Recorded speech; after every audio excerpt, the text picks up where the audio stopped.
Good morning बच्चों। जैसा कि आज का टॉपिक रहेगा rotary motion and rigid body. These are two other topics, two types of topics but related with one another। एक दूसरे से क्या है, संबंधित हैं। ये अलग अलग टॉपिक तो हैं, rotary motion and rigid body. ठीक है, मोमेंट ऑफ रिजिड बॉडी पहले देखेंगे। इसके अलावा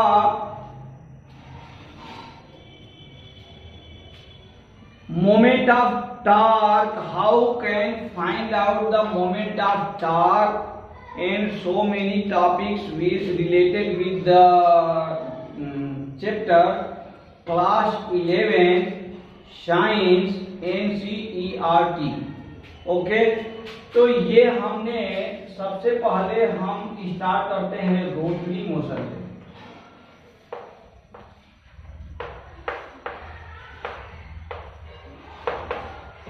रोटरी मोशन यानी घूर्णन गति।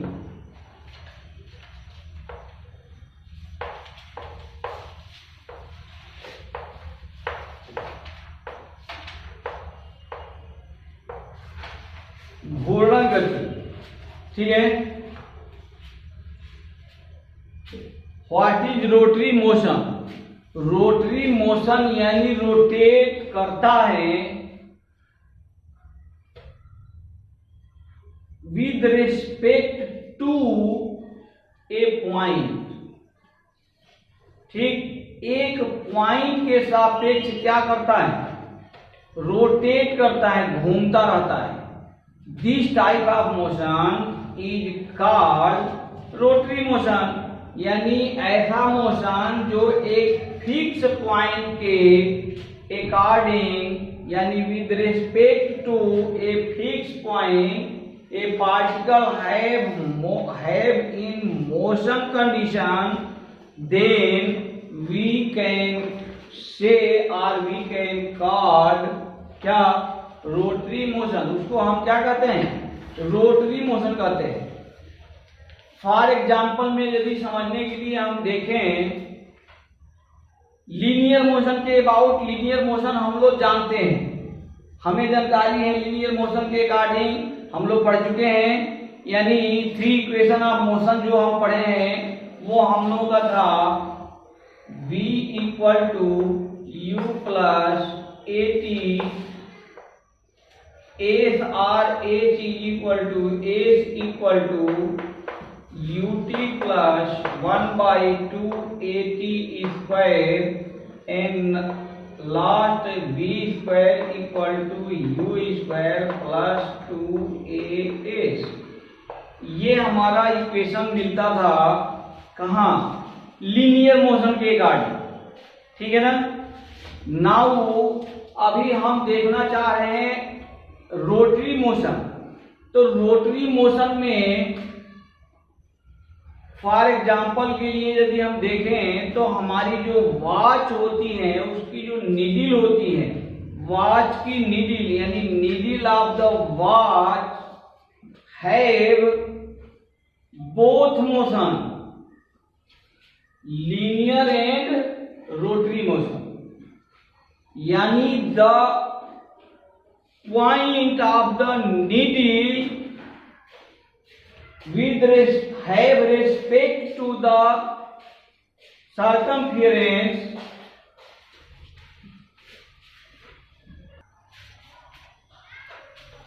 यस। तो हमने जैसे देखा ये 3 इक्वेशन ऑफ मोशन है, but these type of motion, ये जो इक्वेशन है किस टाइप के मोशन के लिए है? लीनियर मोशन के लिए है, यानी रेखीय गति के लिए है। ठीक है, यहां हम अभी देखेंगे रोटरी मोशन। तो रोटरी मोशन हम जैसे नाम आया जो रोटरी यानी घूर्णन, तो यहां तो यदि हम देखें तो विद रिस्पेक्ट टू यानी कोई भी, जैसे हम किसी भी वस्तु की गति को देखना चाहते हैं कि ये रियल में गतिमान है या नहीं है, तो हम कैसे देखते हैं?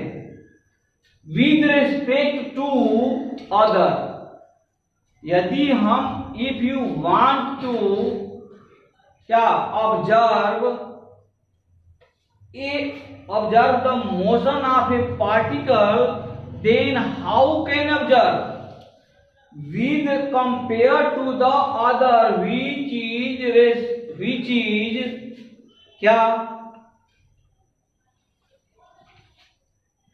क्या है? जो दूसरा हमारा पार्टिकल है जिससे हम कंपेयर करना चाहते हैं, वो पार्टिकल हमें क्या, किस अवस्था में होना चाहिए? विराम में होना चाहिए, यानी स्टेबल कंडीशन में होना चाहिए। कोई जरूरी नहीं है, हमने अभी बोला जब उस दूसरे को स्टेबल मान लें, कोई जरूरत नहीं है।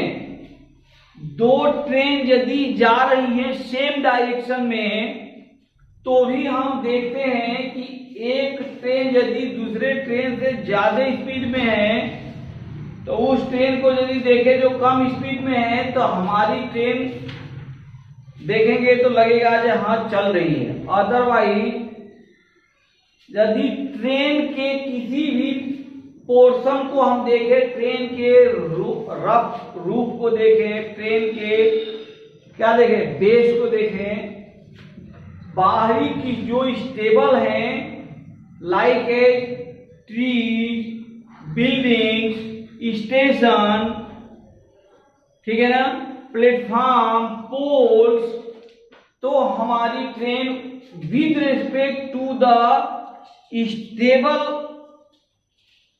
बॉडीज मोशन में लगती है। ठीक, यदि दो पैरेलल ट्रेन चल रही हैं सेम डायरेक्शन में, दोनों का सेम स्पीड है, और एक दूसरे को यदि देखा जाए तो लगेगा कि वो भी खड़ी है, हम भी खड़े हैं, लगेगा ना? बिल्कुल।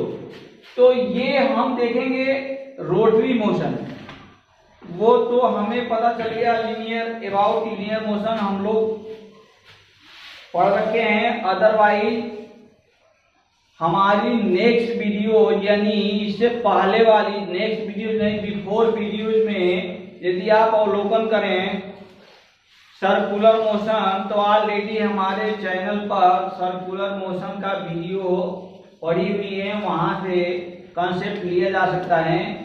यहां हम देखना चाहते हैं रोटरी मोशन। जो what is rotary motion? Rotary motion means यहां हम यदि सिंपल सी भाषा में देखें तो रोटेट करने वाली मोशन, ऐसी मोशन जो रोटेट करती हैं। हम बोलेंगे ये जो मोशन करने वाली वस्तु है, यानी bodies of the rotary motion है both motion, rotary and linear. क्योंकि ये यदि रोटेट करेगी तो किसी पाथ पर करेगा या करेगी, क्लियर है? तो with respect to path our motion will be linear motion, ठीक है? यानी पाथ पर यदि हमारा क्वेश्चन यदि कहीं दिया हो, तो पाथ के मोशन या डिस्टेंस ट्रेवल और टाइम कैलकुलेट करने के लिए we used these three equation of motion. Otherwise rotary किसके सापेक्ष हो रहा है? Centre of the rotation. यदि वो रोटरी कर रहा है, मोशन हमारा रोटरी है बॉडी का, तो वो केंद्र के सापेक्ष रोटेट हो रहा है। सर्कमफियरेंस के सापेक्ष रोटेट नहीं हो रहा है। सर्कमफियरेंस के सापेक्ष लीनियर है, ठीक है? और सेंटर के सापेक्ष क्या है? रोटरी है, ठीक है ना? वो एक फिक्स पॉइंट के चारों तरफ गति कर रहा है। तो हमारा कहने का मतलब है कि ये यदि हम एक वॉच का एग्जाम्पल ले लें तो वॉच का जो हमारा निडल है वो needle with respect to time centre के सापेक्ष यानी with respect to the centre यदि ये मोशन में है तो आफ्टर सम टाइम यानी मान लें हम यहां पहुंच गया तो हमारा यहां क्या फॉर्म किया, सेंटर के सापेक्ष एंगल फॉर्म कर दिया। सेंटर के सापेक्ष क्या फॉर्म हुआ, एंगल फॉर्म हुआ, ठीक है। और यदि हम यहाँ सर्कमफियरेंस देखें तो सर्कमफियरेंस के सापेक्ष वो लीनियर है, लेकिन केंद्र के सापेक्ष क्या है, एंगुलर है। यानी इस वेलोसिटी को जो कि केंद्र के सापेक्ष एंगल जनरेट करता है,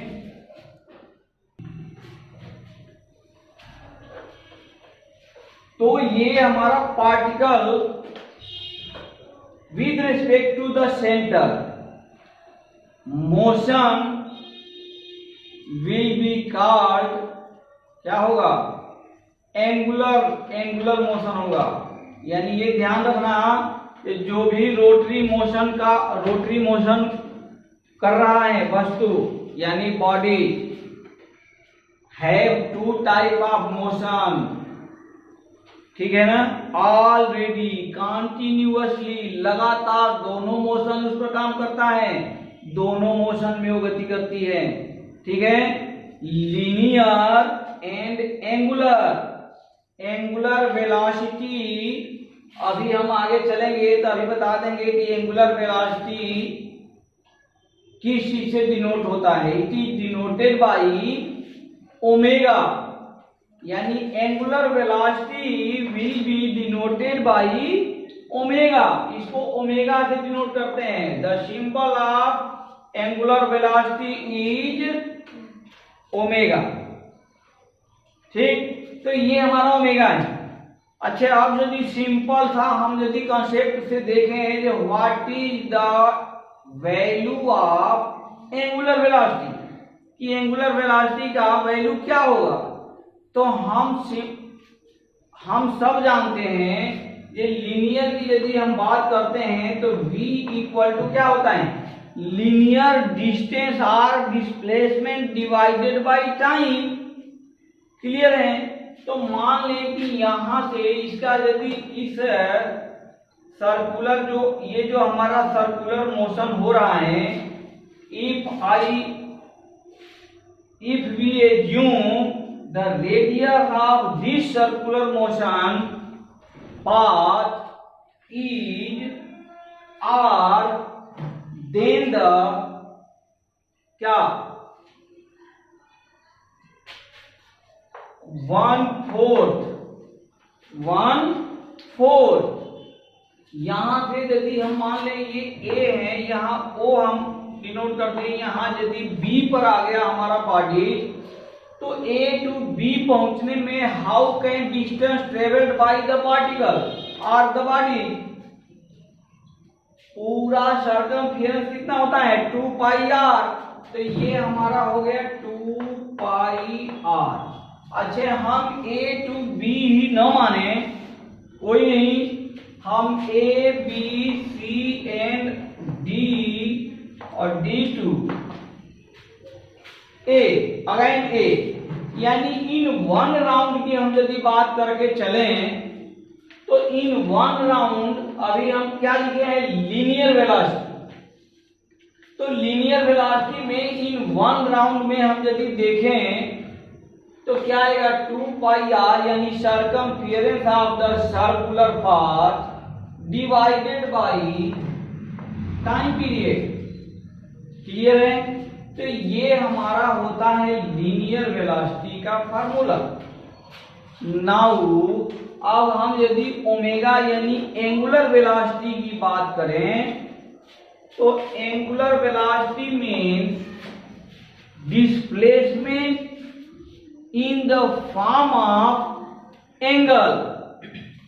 Displacement in the form of angle divided by time period. तो ये हमने बोला जो डिस्प्लेसमेंट, इसको थोड़ा सा हम जगह लेते हैं, चलो यहां लिखते हैं omega equal to displacement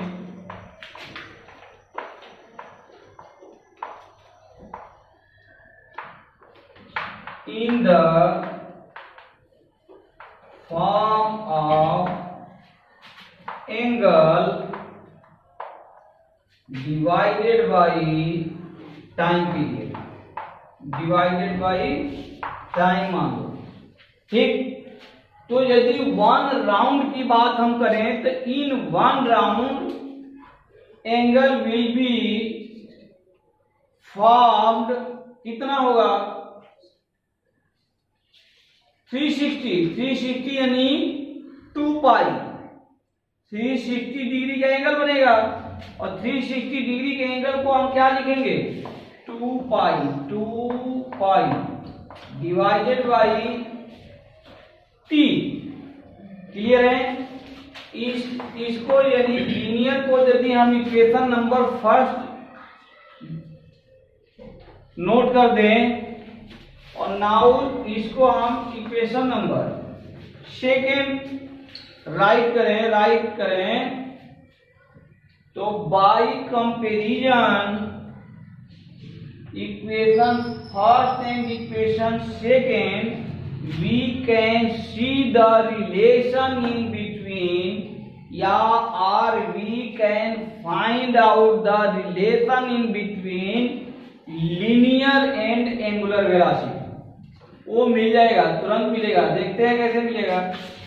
v equal to हमने क्या लिखा था 2 pi r divided by t। इसको हम अब लिख सकते हैं 2 pi by T multiply by R. 2 pi by T हमारा क्या है ओमेगा यानी एंगुलर वेलोसिटी, तो ये हमारा हो गया ओमेगा इनटू आर। तो ये होता है relation in between linear velocity and angular velocity. These are the relation between linear and angular velocity. Clear?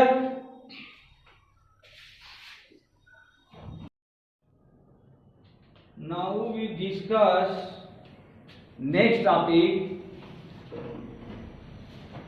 angular acceleration. What is angular acceleration? ये angular acceleration क्या है?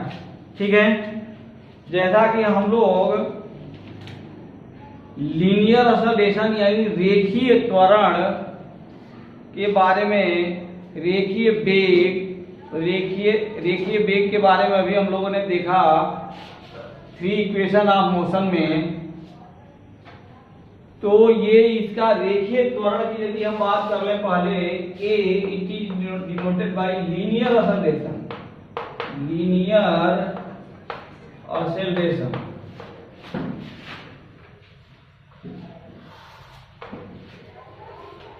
लीनियर एक्सेलरेशन यानी रेखीय त्वरण।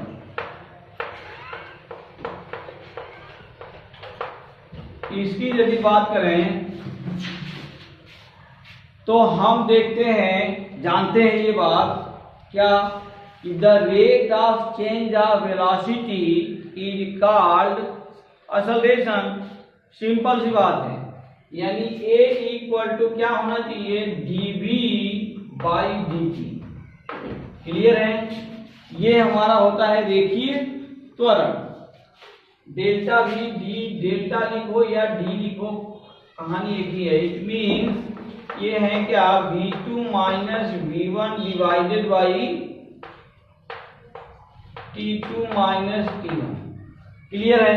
तो यहां से हम रेखीय यानी लीनियर एक्सेलरेशन फाइंड आउट करते हैं। अब हम बात करें एंगुलर एक्सेलरेशन की। एंगुलर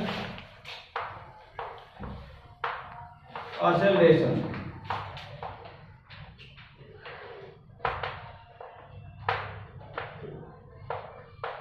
यहां हमने एक सिंबल डिनोट कर दिया अल्फा, यानी ये ध्यान रखना कि angular acceleration is denoted by alpha. Clear है? अब अल्फा की यदि हम बात करें तो अल्फा इक्वल टू क्या होना चाहिए? Rate of change of angular velocity. तो ये यदि हम देखें तो हम यहाँ क्या लिखेंगे? D omega divided by D T. Clear है? अब ओमेगा को हम क्या लिखते हैं? ओमेगा इक्वल टू क्या होता है? वी डिवाइडेड बाई आर, ये होता है ना। तो हम यहाँ ओमेगा की जगह पर यदि हम रख दें D V divided by R, तो यानी आर ये आ गया, यहाँ हो गया डी टी। ये भी क्लियर है? अब D V by D T हमारा क्या होता है?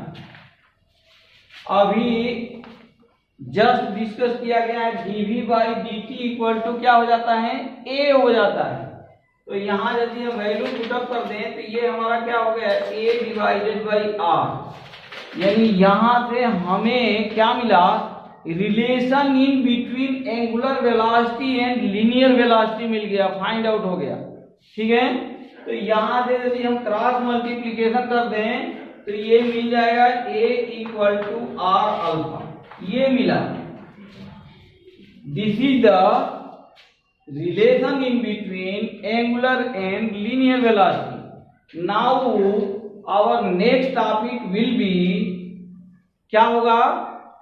Rigid body. What is rigid body? दृढ़ पिंड होता क्या है? इस बात को हम लोग समझने का क्या करेंगे? कोशिश करेंगे।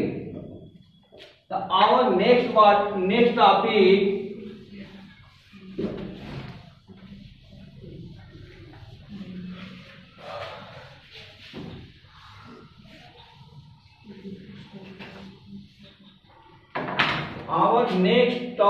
is rigid body।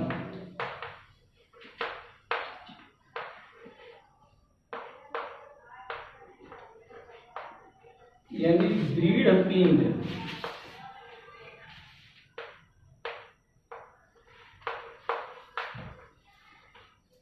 दृढ़ पिंड, दृढ़ यानी देखो ये सिंपल सी बात है, समझने की बात है। दृढ़ मीन्स होता है कठोर। दृढ़ मीन्स क्या होता है? कठोर यानी हार्ड। अब यहां हम अभी इसका कुछ बेसिक कंसेप्ट जानने की कोशिश करेंगे कि हार्ड हम किसे कहते हैं। According to the physics point of view, यानी physical point of view, physical यानी भौतिक संरचना। हमारे यहाँ फिजिकल पॉइंट ऑफ व्यू कहने का तात्पर्य क्या है? उसकी बनावट के संरचना के आधार पर हम देखना चाहेंगे, समझना चाहेंगे कि रिजिड बॉडी हम किसे कहते हैं। ठीक है? तो जैसा कि हम यदि यहाँ एक एग्जाम्पल के तौर पर यहाँ कोई एक बॉडी रख लें, एक ये हमारा कोई अनटेंडम शेप की एक कोई बॉडी है। ठीक है? इस पर सिस्टम ऑफ फोर्स यदि अप्लाई हो रहा है, सिस्टम ऑफ फोर्स, हम इस पर सिस्टम ऑफ फोर्स अप्लाई कर दिए, बहुत सारे बल हम लगा दिए। सिस्टम ऑफ फोर्स यानी बहुत सारे हम इस पर बल लगा दिए। तो हम यदि बाह्य बल लगा रहे हैं, external force, if we apply external force on a body and the particles of body have not any movement with respect to one another, then the body is called, या then the body will be called, क्या होगा? वो rigid body होगा। उस body को हम क्या कहेंगे? रिजिड बॉडी है, दृढ़ पिंड है। यदि हम किसी पिंड के ऊपर एक्सटर्नल बाह्य बल लगा देते हैं, उस बाह्य बल लगाने के चलते due to the external applied force the particles of body, यानी उसमें जो कण हमारे ज्वाइंट हुए हैं वो पार्टिकल्स ऑफ बॉडी में कोई भी यानी किसी भी तरह के मूवमेंट नहीं दिख रहा। और वो मूवमेंट किसके सापेक्ष नहीं दिख रहा? देखो, मूवमेंट दिखने के मतलब जो किसी न किसी के सापेक्ष होना चाहिए, ठीक। और वो movement with respect to one another, एक दूसरे पार्टिकल के सापेक्ष यदि उसमें कोई भी चेंज नहीं है, then the body will be called, उस बॉडी को क्या कहा जाएगा? रिजिड बॉडी कहा जाएगा, दृढ़ पिंड कहा जाएगा। then the body will be called rigid body। Clear है? तो ये हमारा डेफिनेशन है। यदि हम चाहें तो इसको एक्सप्लेन कर लें, लिख लें। If a body have a system of force applied on it and the particles of body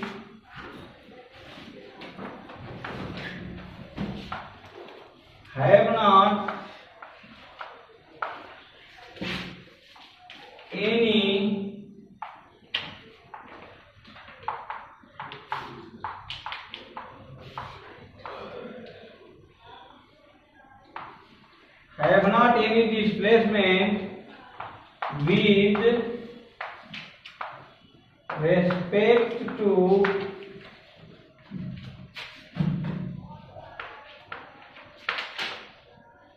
one another,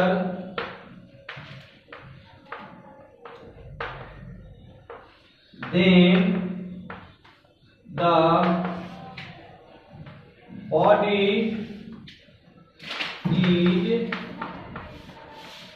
called rigid body।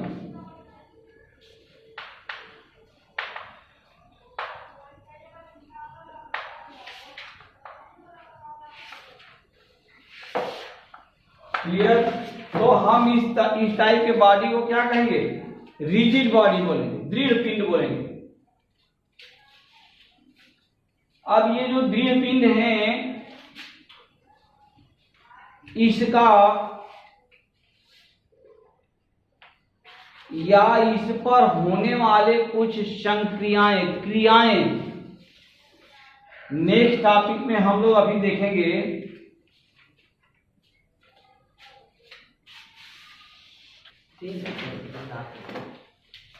Now moment of force और टॉर्क। इसकी यदि बात करें, मोमेंट ऑफ फोर्स और टॉर्क यानी मोमेंट ऑफ फोर्स, ये है बल आघूर्ण। क्या है?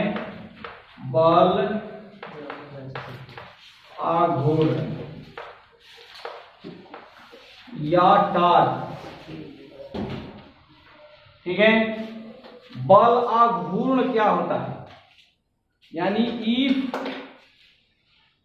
A force applied on a body and body free to move at a fixed around a fixed point, ठीक है, then the product of applied force multiply by distance of moving axis to the line of force action, line of force of action. यानी हमारे कहने का मतलब ये है कि ये सपोज करें कि ये कोई बॉडी है, ये इस एक्सिस के यानी पॉइंट ओ के सापेक्ष घूमने के लिए फ्री है, ठीक है। यहां हम यदि कोई फोर्स लगा दिए F एक्सटर्नल फोर्स, तो ये हमारा एक्सटर्नल फोर्स का ये लाइन ऑफ एक्शन होगा, ठीक। और इस लाइन ऑफ फोर्स के एक्शन पर इस मूविंग एक्सिस, मूविंग पॉइंट से परपेंडिकुलर डिस्टेंस, सपोज करें ये हमारा जो परपेंडिकुलर डिस्टेंस है ये क्या है, d है। तो ये जो प्रोडक्ट होगा perpendicular distance to the applied external force is called moment of force और टॉर्क। यानी बल का आघूर्ण, बल आघूर्ण या टॉर्क कहते हैं। टॉर्क को जो ये टॉर्क लिखा गया है, यानी बल आघूर्ण को जो हम टॉर्क कहते हैं, इसे टाउ से डिनोट भी करते हैं। It is denoted by tau, ठीक है। यानी टी जैसा तो लिखते हैं, लेकिन जो टी का परपेंडिकुलर लाइन है वो थोड़ा सा क्या होता है, झुका होना चाहिए। That type of symbol is called torque, tau. तो ये हमारा टाउ है, यानी tau equal to A cross D, ठीक है। अब ये एफ क्रॉस डी, जो एफ क्रॉस डी लिखा गया है, इस पर भी कुछ ध्यान देने योग्य बातें हैं। क्या है, एफ इंटू डी, जैसा कि हम लोग पढ़ रखे हैं, एफ इंटू डी यदि ये रहे तो ये इक्वल टू क्या होता है, वर्क डन। ये इक्वल टू क्या होता है, वर्क डन होता है, डब्ल्यू हो जाता है। डब्ल्यू कैसी राशि है, स्केलर और वेक्टर।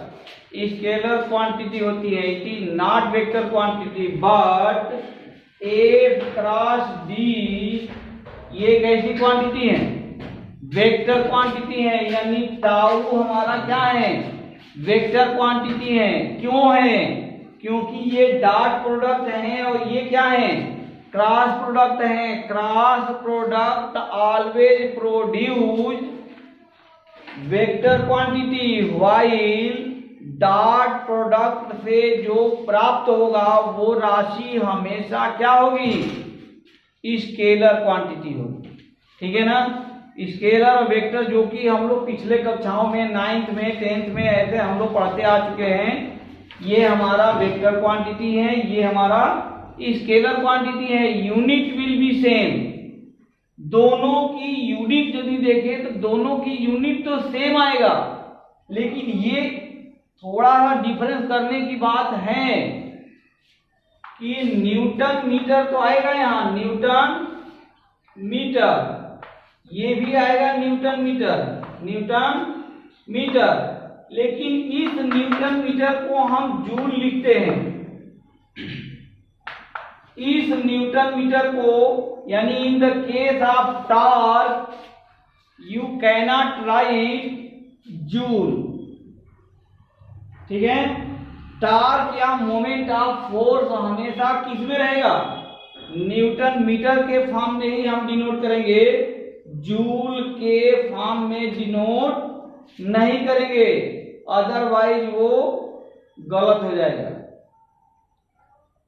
क्लियर है। तो now our next topic is moment of inertia, जड़त्व आघूर्ण।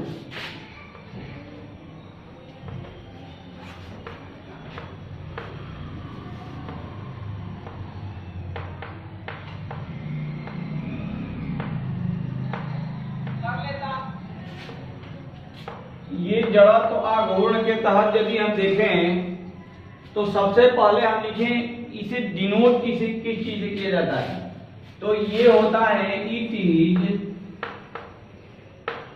डिनोटेड बाय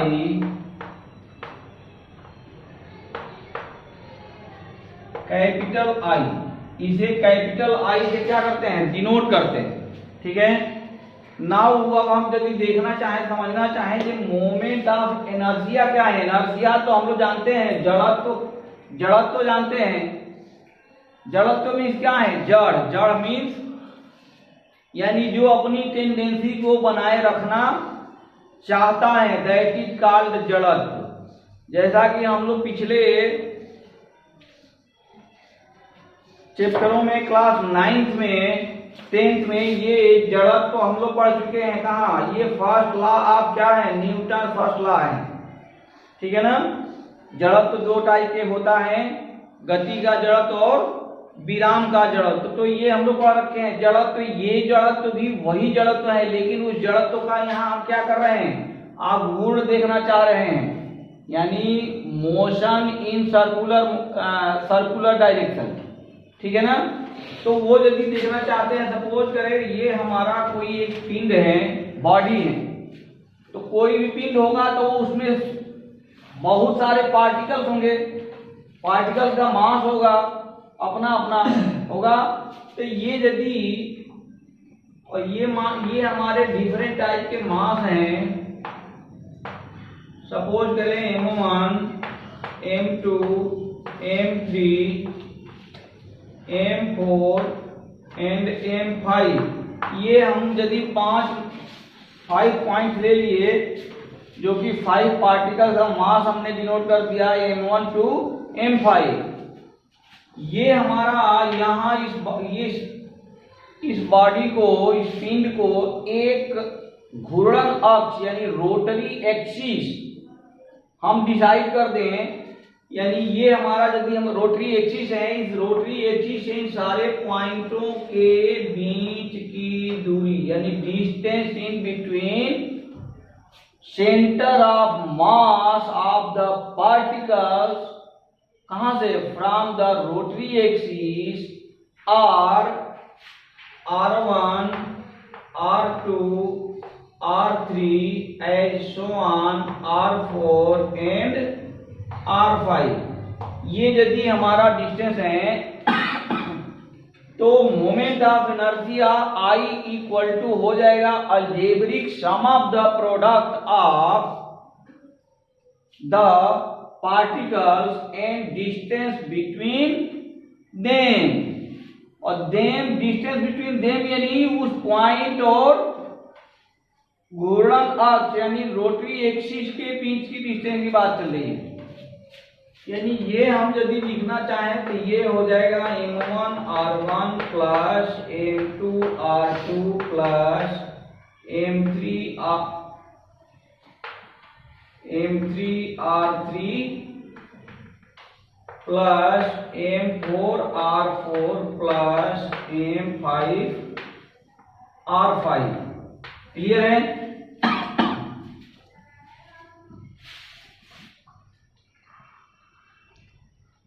ये स्क्वायर होता है। हाँ, यस।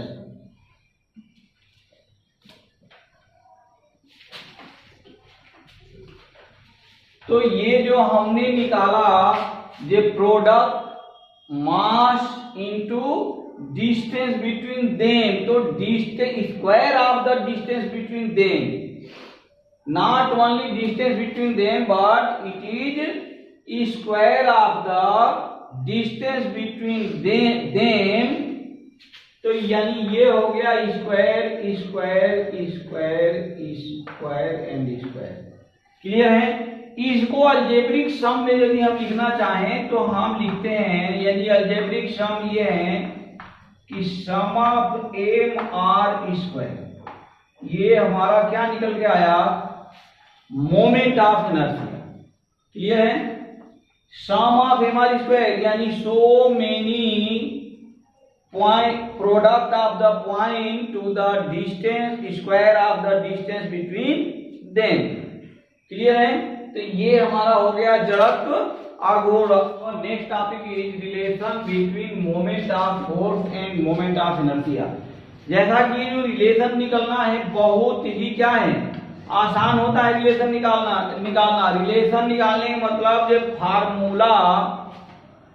जो भी फार्मूला निकलता जा रहा है उसका मैथमेटिकल क्या करना है, रिलेशन निकालना है। यानी यदि हम देखें रिलेशन मोमेंट ऑफ फोर्स की बात करें, टाउ की बात करें, तो टाउ इक्वल टू ऑलरेडी हम लोग जानते हैं ये क्या होता है, टाउ इक्वल टू होता है F into F cross R. Clear है। नाउ एफ को हम लिख सकते हैं M into A into R. Again हम यदि चले तो एम इंटू, जैसा कि हमको पता है अल्फा इक्वल टू क्या होता है, ए इक्वल टू क्या होता है आर अल्फा, वेयर अल्फा क्या है, alpha is the angular acceleration. Clear है। तो यदि हम ए की वैल्यू यहाँ पुटअप कर दें तो ये हो जाएगा M R alpha into R, यानी ये हमें क्या मिल गया M R square into alpha. और इससे जस्ट पहले हम लोगों ने देखा है मोमेंट ऑफ इनर्शिया को M R square equal to क्या हो जाता है, मोमेंट ऑफ इनर्शिया हो जाता है। तो ये हमारा निकल के क्या आ गया आई इंटू अल्फा, यानी tau equal to I into alpha. ये क्या है, relation in between moment of force to moment of inertia. Clear है। Now next topic angular momentum यानी J, it is denoted by J. अब J के बारे में यदि हम समझना चाहें जे एंगुलर मोमेंटम क्या है, एंगुलर मोशन जैसे हम जानते हैं यदि कोई मास यानी कोई बॉडी मूवमेंट है in the circular motion, body में मोशन हम यदि देख रहे हैं सर्कुलर मोशन है, तो उस समय जो हमारा मोमेंटम ऑफ द बॉडी होगा due to the mass of the body is called angular momentum, उसको हम एंगुलर मोमेंटम कहेंगे। क्लियर है। It is denoted by J. यहां यदि हम देखें जे इक्वल टू, तो जे इक्वल टू ये हो जाता है मोमेंटम का आघूर्ण, यानी संवेग का आघूर्ण लेते हैं यहाँ। तो संवेग का आघूर्ण यानी यहां यदि हम लिखना चाहें तो ये कुछ होता नहीं है, संवेग का आघूर्ण यानी आर मल्टीप्लाई बाई आर। तो यहां से हम लिखें by according to the formula, तो ये हो गया M B multiply by R. जैसा कि हम जानते हैं v इक्वल टू क्या होता है R alpha R omega. v equal to क्या होता है R omega, where v equal to linear velocity and omega equal to angular velocity. तो यहां से यदि हम v को पुटअप कर दें आर ओमेगा के फॉर्म में, तो ये मिल गया M R omega M R square into omega. Clear है। अब यहाँ अगेन हमें ये देखने को मिल रहा है, क्या मिल रहा है एम आर स्क्वायर, जैसा कि हम अभी देख रखे थे M R square is equal to क्या है I, M R square equal to I, यानी ये हमारा आ गया आई इंटू ओमेगा, यानी J angular momentum equal to moment of inertia multiply by angular velocity. Clear है। नाउ अब यदि इसको हम नेक्स्ट स्टेप देखें तो यहां से जे को यदि हम डी जे लिख दें, यानी डिफरेंशिएट करना चाहते हैं हम इस इक्वेशन को डिफरेंशिएट करना चाहते हैं विद रिस्पेक्ट टू टी, तो ये हमारा हो जाएगा D J by D T equal to I D omega divided by D T. यानी यहां हम निकालना क्या चाहते हैं संवेग पर कोणीय संवेग angular momentum, the rate of change of angular momentum यानी कोणीय संवेग परिवर्तन का दर। तो ये देखना चाहते हैं, ये हमारा क्या आएगा, तो ये आ गया आई, और D rate of change of angular velocity क्या हो जाता है, एंगुलर एक्सेलरेशन। तो ये हमारा हो गया आई इंटू अल्फा यहां से, और ये क्या हो गया I into alpha equal to क्या हो जाता है टाउ, बल आघूर्ण यानी मोमेंट ऑफ फोर्स। तो यहां से हमें क्या मिला कि the rate of change of angular momentum is equal to the moment of force. These are the क्या important clue for this topic. तो ये हमेशा क्या रखे, याद रखे, जैसे हम लोग वहां पढ़ते थे संवेग के केस में, यानी बल वाले चैप्टर में, फोर्स के चैप्टर में, संवेग परिवर्तन का दर बराबर क्या होता है बल के लगाए गए अप्लाइड फोर्स के। वैसे ही यहाँ एंगुलर मोमेंटम का जो रेट है, rate of change of angular momentum, that is equal to moment of force. Now our last topic of this chapter है घूर्णन गतिज ऊर्जा यानी रोटरी काइनेटिक एनर्जी। ठीक है, तो ये हम ऑलरेडी जानते हैं काइनेटिक एनर्जी को काहे से डिनोट करते हैं, के से। ठीक है, एंगुलर काइनेटिक एनर्जी, एंगुलर